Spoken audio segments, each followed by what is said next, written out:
welcome everybody to my very first speed build with a voiceover. You guys have to let me know if you like this style of voiceover. But today we are making a graveyard for our Twitch Legacy family, the Hillman family. This is our Twitch Legacy that we're planning on playing for 10 gens. We're doing an extreme challenge with the extreme settings for the rules, so there's like easy and normal and whatever, and so we're using the extreme rules, which it's been interesting.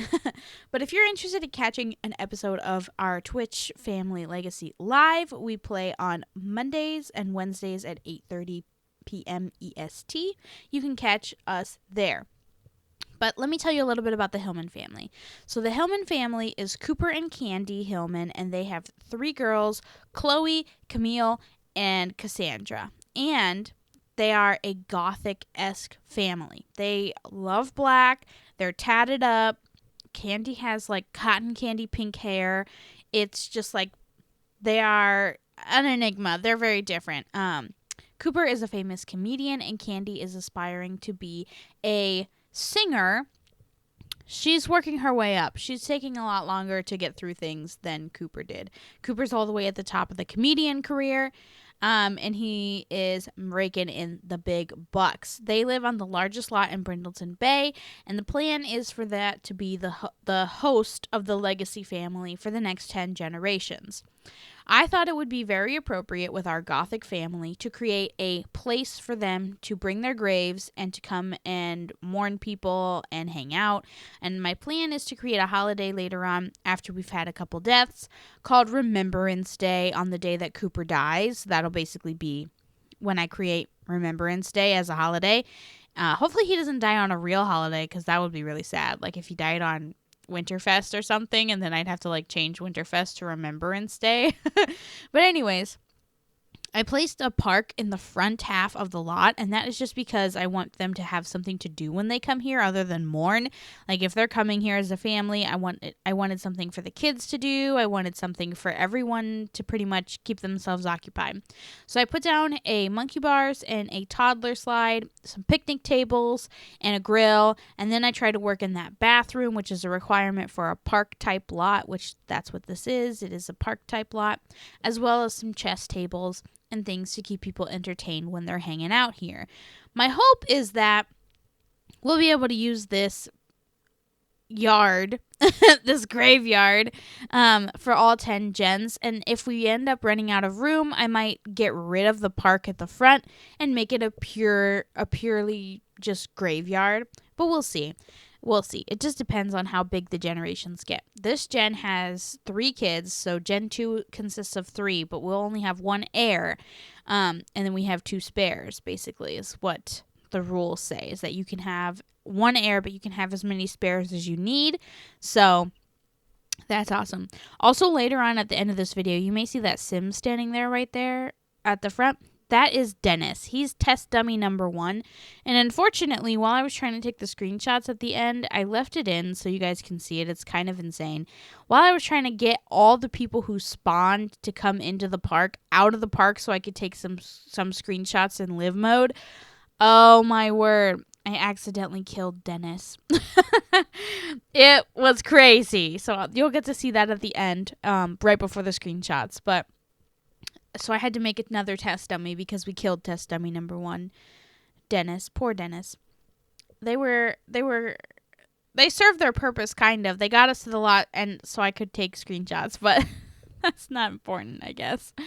So anyways, as I was going through here, I was trying to make it like not so I made this and look a little bit more natural. So I was trying to put some dirt around, make sure that I was doing plenty of terrain painting to try to make it look more natural. And this is where I'm like, first of all, I had a hard time finding the bathrooms. But then once I did find the bathrooms, I just like, I guess I'm just going to set it over here in this like park area.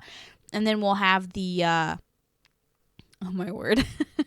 Then we'll have the graveyard part start after it. And I thought that was a good idea just because I really wanted to, I also couldn't figure out how to delete fences. I wanted to have like this grand, like awful, like foreboding, like here's the entrance to the graveyard. So I threw these columns down because I thought it added a little bit to it, almost kind of making it spooky. Which is what I'm going for, because Cooper and Candy, like, their whole thing is that they are gothic and they are not like other people. So I felt like having a spooky, dark place where they have their family buried is only appropriate. So I threw up as much of this, like, Vampires Pack stuff as I possibly could, because I thought it would add to the ambiance that we are trying to capture here with the graveyard. As I was picking through, I was trying to also make sure that it looked like a park. So there was trees and greenery and flowers. And, those flowers kind of can bring some comfort, whatever. So that's kind of what I was aiming for there. And as I was going through and, like, trying to figure everything out, I realized, I'm like, what do I want to put on this side?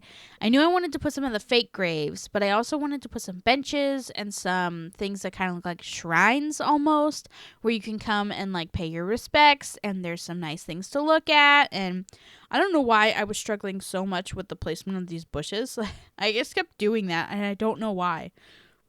It was kind of crazy. Like, right there, I did it again. And then I'm like, oh, I have to go back and fix it. But anyways, then I was going to go ahead and put in some, like, bushes and things, and I actually decided against it. I ended up putting a tree there. My plan is to bury Cooper and Candy right in front of that tree so that they are front and center when you walk in as the founders of this whole legacy.